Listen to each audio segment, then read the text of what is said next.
kasih Yesus, terima kasih Yesus Tuhan. Haleluya, haleluya.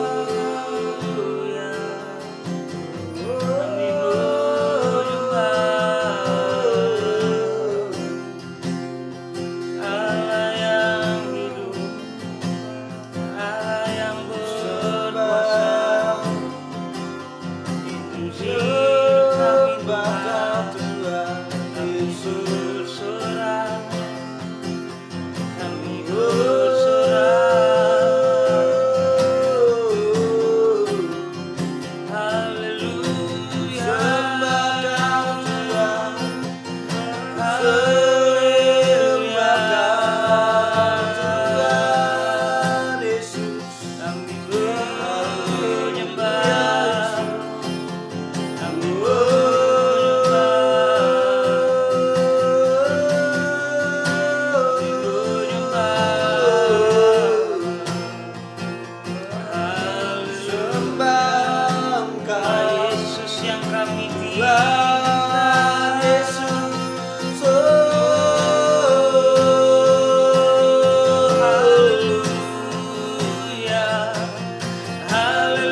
Inilah yang ku renungkan setiap waktu, nyanyian pujian dan pengharapan kepadamu.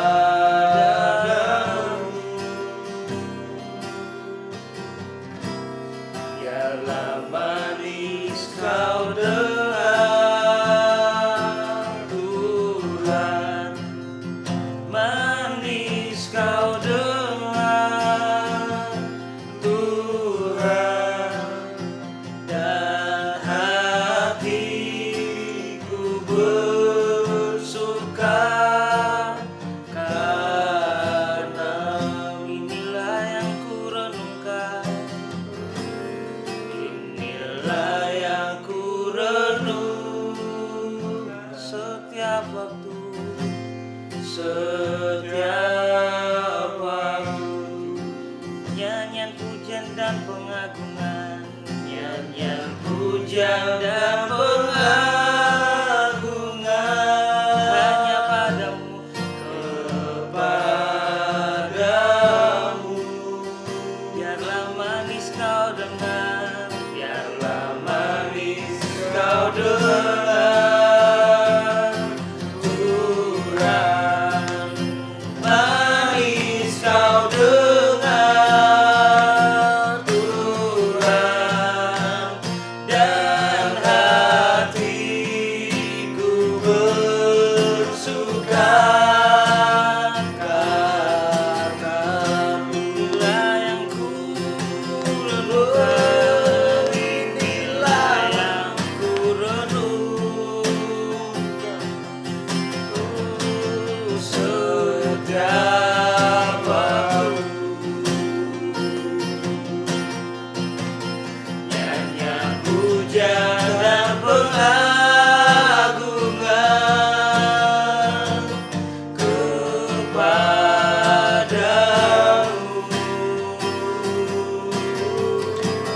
Biarlah manis kau dengar Tuhan, manis kau dengar Tuhan, dan hatiku bersuka karenamu.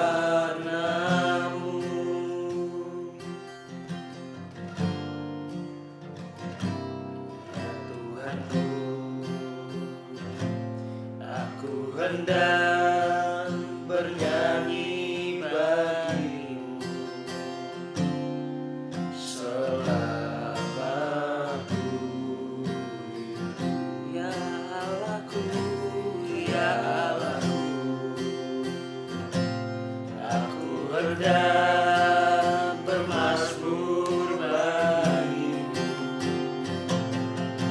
selagi ku ada. Inilah yang ku renungkan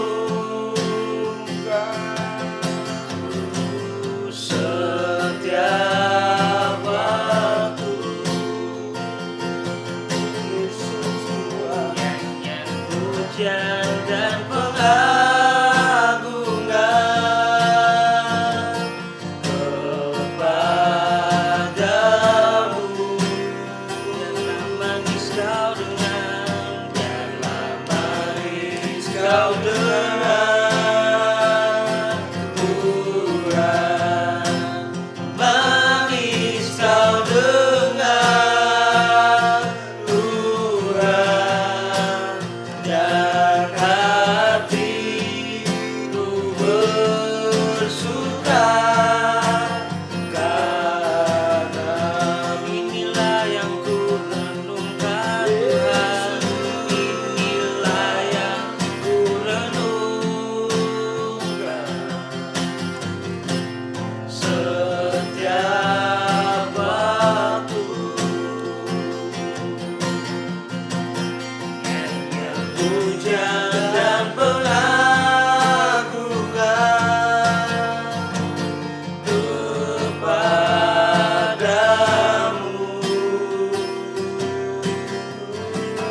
Biarlah manis kau dengar. Tuhan, manis kau dengar. Tuhan, dan hatiku bersuka karenamu. Dan hatiku bersuka, dan hatiku bersuka karenamu. Dan hati kami bersuka,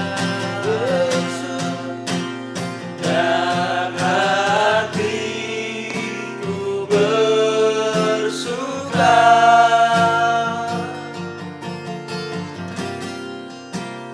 karenamu.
Mari kita berdoa. Terima kasih Bapa Surgawi, Engkau baik buat kehidupan kami.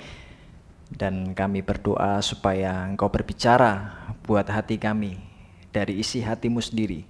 Roh Kudus, Engkau yang berbicara buat masing-masing pribadi kami, supaya kami bisa mengerti apa yang menjadi kehendak hatimu dalam kehidupan kami. Tolong kami semua di dalam nama Tuhan Yesus. Kami berdoa, kami mengucap syukur. Amin. Halo teman-teman semua. Hari ini kita akan belajar tentang apa yang Tuhan katakan di dalam kehidupan kita. Setelah beberapa waktu ini kita mengikuti anjuran dari pemerintah, kita sedang masuk di masa karantina kita secara pribadi ya, buat masing-masing kita, dan kita semua tahu bahwa kita sedang mengalami sebuah kondisi yang tidak mudah dan tidak biasa di dalam kehidupan kita, buat bangsa kita dan juga buat kita pribadi. Kita tidak terbiasa dengan hal ini, tapi kita percaya bahwa ketika Tuhan mengizinkan akan hal ini, kita bisa mengambil makna yang rohani maupun makna yang positif dalam kehidupan setiap kita. Kita bisa belajar akan sesuatu dari situasi seperti ini, dan saya selalu berdoa supaya teman-teman semua dimanapun kalian berada hari ini dalam kondisi yang sehat, baik-baik saja, secara fisik, secara jiwa, dan secara kerohanian kita. Nah, saya tergerak untuk membagikan akan sesuatu ini. Saya beri judul tentang The End of the Story, akhir dari sebuah kisah. Akhir dari sebuah kisah. Kalau beberapa waktu lalu kita pernah menonton film Avengers ya. Kita pernah nonton film Avengers yang judulnya Endgame. Kita mungkin sedikit mengingat tentang kisah dari akhir cerita film ini, yaitu di mana akhirnya Iron Man telah tiada, dia mati. Kemudian kita juga ingat akhirnya teman-temannya juga harus melayat untuk melepas kepergian dari Iron Man. Nah, pada awalnya kita sebagai penggemar dari semua superheroes ini berharap bahwa mereka semua akan tetap hidup, mereka semua akan tetap bisa bertahan di dalam peperangan melawan musuh mereka. Mungkin waktu itu mereka melawan Thanos sebagai musuh terberatnya. Tapi hari itu mereka harus kehilangan, kita harus kehilangan salah satu pahlawan atau superhero yang kita cintai atau kita senangi, dan akhir kisahnya cukup menyedihkan buat kita. Tapi kita bisa belajar di sini bahwa semua itu tergantung dari sutradara film itu. Ketika nanti ada lanjutan cerita filmnya, apapun masih bisa terjadi. Apapun masih bisa terjadi karena itu sebuah film. Maka poin yang mau kita ambil di sini adalah ketika kita mengingat akan the end of the story dari kisah apapun, tergantung sutradaranya. Dan kalau kita belajar di Alkitab, dari firman Tuhan, sutradara kehidupan kita ini kita percaya adalah Tuhan itu sendiri. Jadi kalau Avengers Endgame berakhir dengan kesedihan atau mungkin bisa dikatakan kekalahan karena akhirnya tidak semua bertahan hidup, tergantung sutradaranya menentukan alur ceritanya. Di kehidupan kita sebagai orang percaya juga sama nih. Sutradara kehidupan kita adalah Tuhan, dan seperti yang tertulis di Alkitab, kita nanti akan mengerti the end of the story dari semua yang kita lalui.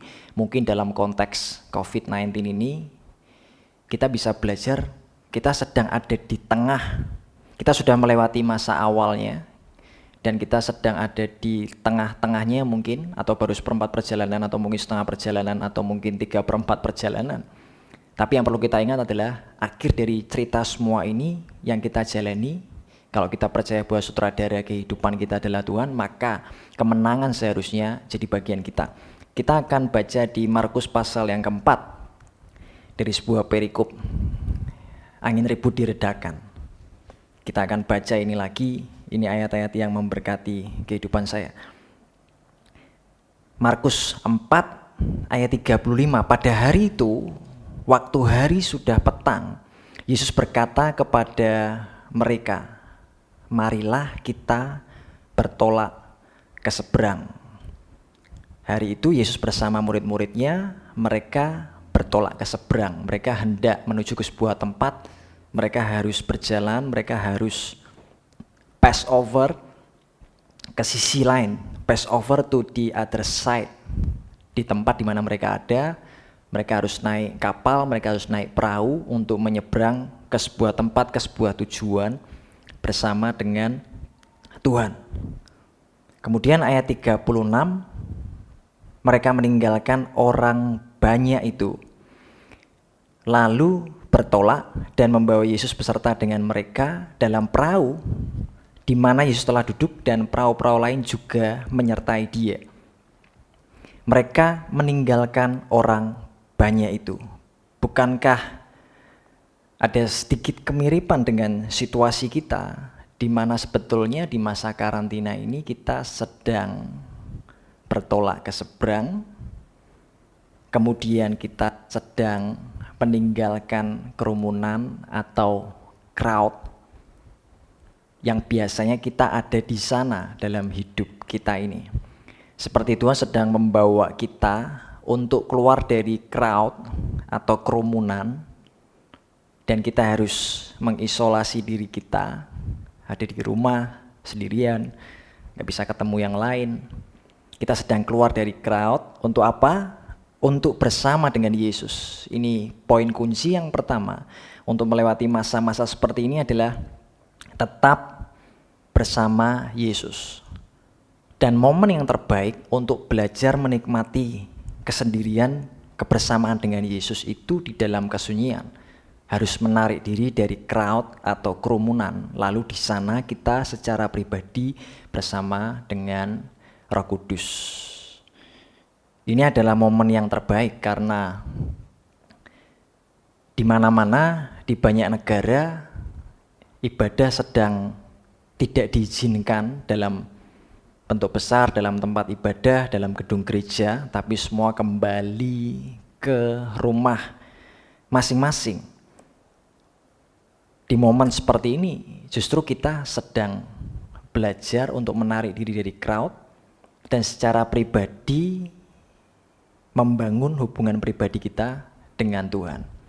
Kalau teman-teman ingat datang di ibadah beberapa waktu lalu ketika kita masih bisa beribadah bersama-sama, saya menjelaskan tentang esensi dari gereja. Saya pakai satu loyang pizza, kemudian saya bertanya kepada teman-teman, apa esensi dari pizza ketika semua toppingnya diambil, yang tersisa hanya roti gandumnya saja. Maka itulah esensi dari pizza ketika semua toppingnya diambil. Lalu saya bertanya, apa esensi dari gereja? Ketika semuanya diambil sekarang, kita sudah tidak bisa beribadah di gedung gereja, semua diambil, fasilitasnya diambil, semuanya diambil. Yang tersisa sebetulnya pada akhirnya adalah tersisa diri kita sendiri dengan Tuhan. Itu hal yang paling mendasar, itu fondasi basic. Kalau kita mau punya kehidupan kekristenan yang solid secara fondasi atau dasar, kembali ke sini. Karena ketika semua dihilangkan, kita semua hilangkan semua pernak-pernik aksesoris gereja itu sendiri, yang tersisa hanya kita dan Tuhan. Even kalau kita sekarang gereja beralih ke online, andai kata aja, katakanlah internet hari ini semua terputus, dan akhirnya toh internet juga harus diambil dari hidup kita. Apa yang tersisa? Yang tersisa tinggal relasi pribadi kita, saya, Anda semuanya dengan Tuhan. Dan itu basic yang paling mendasar.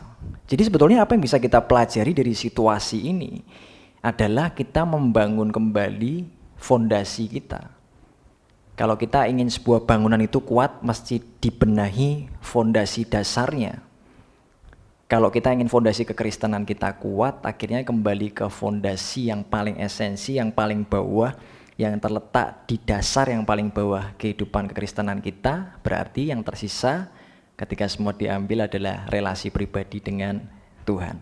Waktu itu murid-murid tetap bersama dengan Yesus di dalam perahu. Dalam perjalanan mereka tetap mengikut sertakan Yesus. Kita mesti juga belajar bersama dengan Roh Kudus tiap hari. Ini momen yang terbaik untuk kita pribadi mendengar suara Roh Kudus, belajar dari firman, mendengar suara Tuhan dari firman secara pribadi, karena tidak ada lagi orang hebat sekarang di posisi sekarang ini, karena semuanya kita dalam level yang sama-sama nggak punya fasilitas, kita semua menyendiri, dan itu waktu kita dengan Tuhan.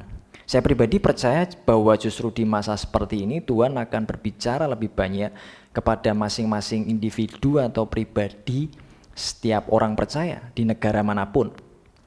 Karena nggak ada lagi pendeta yang cukup hebat atau hamba Tuhan yang bisa mengambil alih peran Roh Kudus. Memang tetap bisa di hari ini, memang masih ada konteks teknologi ataupun internet.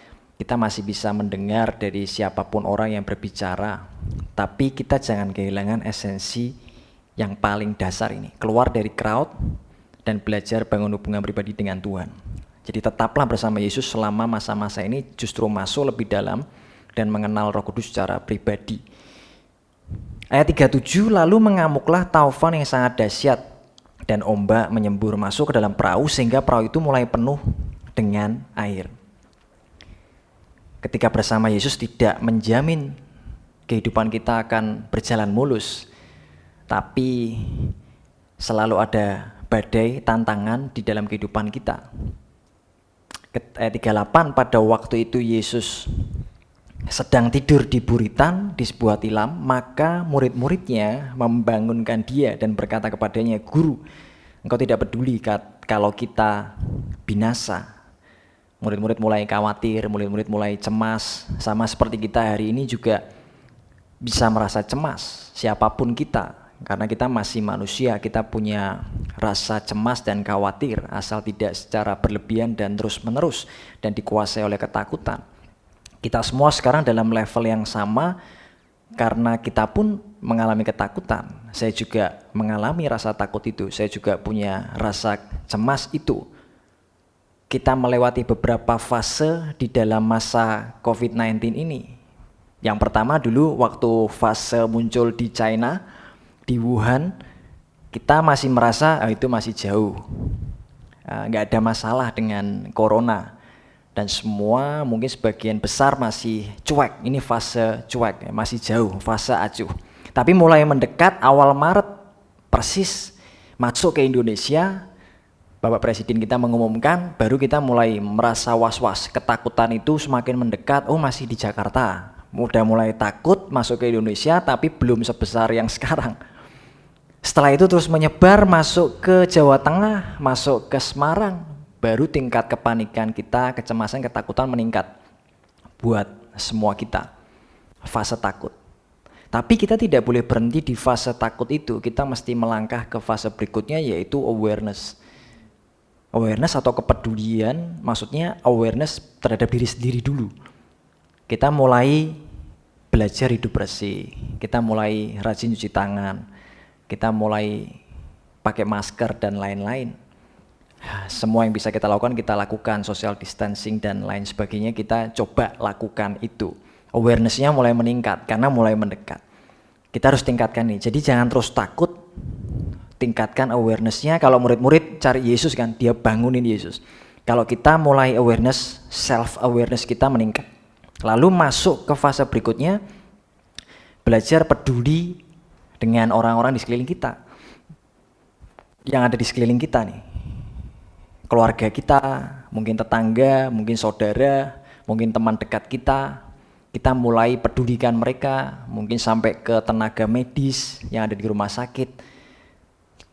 Kita bisa mulai untuk melakukan sesuatu dari sana. Seperti murid-murid takut, mereka cari Yesus. Awareness-nya meningkat. Kita jangan hanya berhenti di level takut itu, tapi meningkat.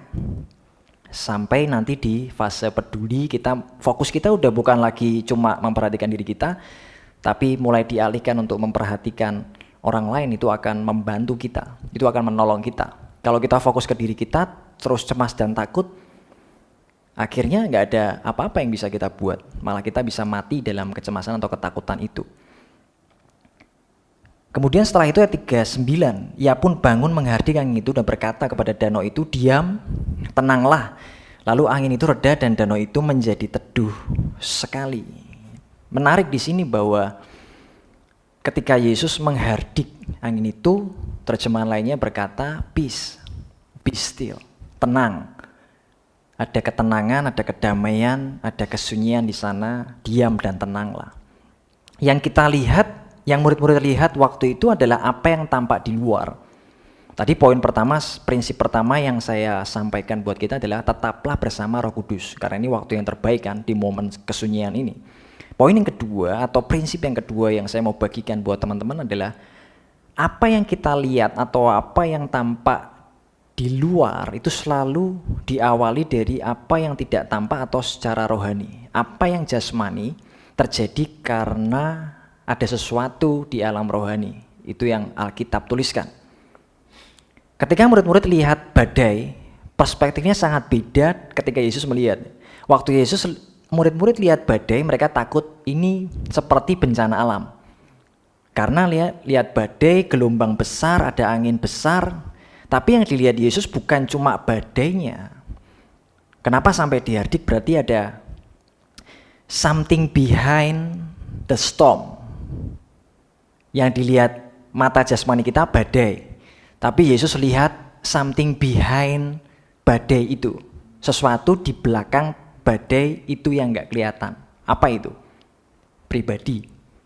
Yaitu pribadi iblis atau roh jahat itu yang bekerja di balik ini semua. Ketika Yesus dan murid-murid dalam kapal, ada badai, Yesus melihat ada something behind dari badai itu. Ini bukan sekedar peristiwa alam biasa, karena ini bisa membunuh atau mengancam nyawa mereka. Nanti kita tahu akhirnya murid-murid akan sampai kalau kita baca di Markus pasal yang kelima, mereka akan sampai, Markus 5 ayat yang pertama, mereka akan sampai di daerah Gerasa. Dan di sana face to face, muka dengan muka Yesus dan murid-muridnya berjumpa dengan iblis atau orang yang kerasukan setan di sana. Namanya siapa? Markus 5 ayat 9 menuliskan namanya Legion. Ada sebuah istilah, mungkin bukan sebuah nama tapi sebuah istilah. Legion kenapa? Karena kami banyak. Artinya waktu itu ketika bertolak ke seberang, roh iblis pun sudah tahu bahwa mereka akan ketemu anak domba Allah ini, Yesus yang sudah ada di sana. Nah, ketika dalam perjalanan ke sana, iblis tidak mau itu terjadi. Waktu itu mungkin mereka bisa berbalik arah ketika menghadapi badai, tapi Yesus dan murid-muridnya tetap maju ke depan untuk harus sampai ke tujuan untuk menyelamatkan jiwa yang ada di sana, untuk memberitakan Injil, untuk menyatakan kuasa kerajaan Allah di Gerasa.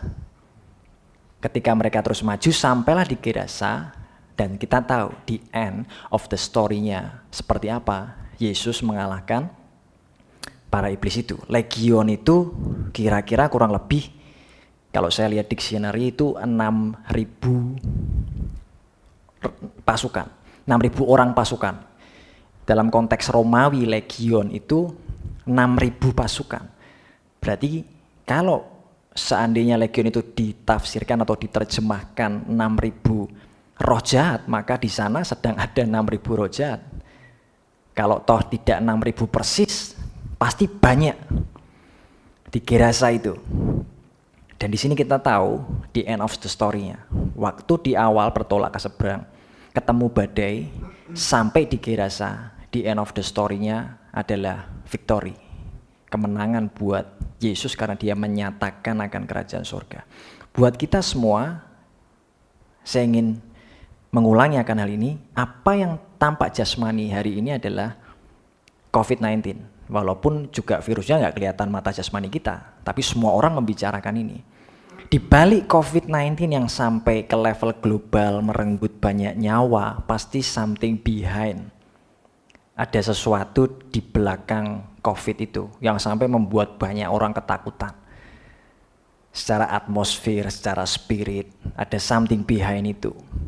Dan itu yang harus kita lawan, tidak ada cara lain, hanya lewat doa dan firman.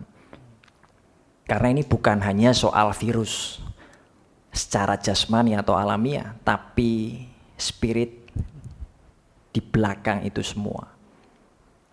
Kita harus banyak berdoa, kemudian dengan firman itu kita bisa menang dari rasa ketakutan kita. Bahkan kita tahu di end of the story itu, kenapa semuanya badai itu harus menggoncang gereja. Badai itu sekarang menggoncang kehidupan kita. Karena kita tahu nanti ujungnya kita akan mengalami kemenangan face to face dengan pribadi iblis itu sendiri. Dan di sini pasti Tuhan juga akan menggenapkan rencananya di dalam kehidupan kita semua. Jadi kita sekarang sudah bisa mengerti the end of the story-nya apa. Tidak peduli seberapa buruk dari awal kisah COVID-19 ini atau awal kisah kehidupan kita, seburuk apapun awal dan perjalanan di tengahnya, perhatikan nanti akhir ceritanya. Bahwa selalu ada janji kemenangan karena ada sutradara kehidupan ini yang mengendalikan semuanya. Tuhan mengizinkan semua terjadi, tapi Dia tahu bagaimana, dan kita juga tahu bagaimana akhir dari kisahnya. Kalau toh kehidupan kita harus berakhir di dunia ini, kemenangan kekal buat kita, itu yang dijanjikan firman. Jadi kita tahu persis nanti the end of the story-nya apa. Sebetulnya nggak ada yang bisa mematikan kita. Jasmani kita bisa mati lewat sakit penyakit kalau Tuhan izinkan ya. Kalau kita baca kisah Ayub, kalau tidak diizinkan Tuhan, iblis pun nggak bisa sentuh Ayub. Kita bisa sakit, pendeta bisa sakit, orang percaya pun bisa. Tergantung kita. Kita penjaga kesehatan pribadi secara jasmani fisik, dan Tuhan secara rohani juga memagari kita sebagai orang percaya. Tidak peduli seburuk apapun awal dan tengahnya, perhatikan akhir kisahnya. Karena kita tahu what the end of the story, the victory, kemenangan buat kita semua. Mari kita berdoa. Terima kasih buat hari ini Tuhan, kalau kami masih boleh mendengarkan kebenaran firman-Mu, kami berdoa supaya Roh Kudus yang berbicara dimanapun, buat siapapun kami yang mendengarkan berita kebenaran firman ini dari Markus 4, Markus pasal yang kelima, di mana Engkau nyatakan buat kami. Berikan pencerahan, iluminasi buat kami supaya mata hati kami terbuka bahwa ada sesuatu di balik semua ini dan masih ada sutradara kehidupan yang akan mengendalikan kehidupan kami dan yang memegang akhir dari kisah semua yang kami lalui ini. Dan kami tahu the end of the story adalah kemenangan buat kami semua, karena itu yang Kau janjikan. Terima kasih Tuhan, di dalam nama Tuhan Yesus kami berdoa, kami mengucap syukur. Amin.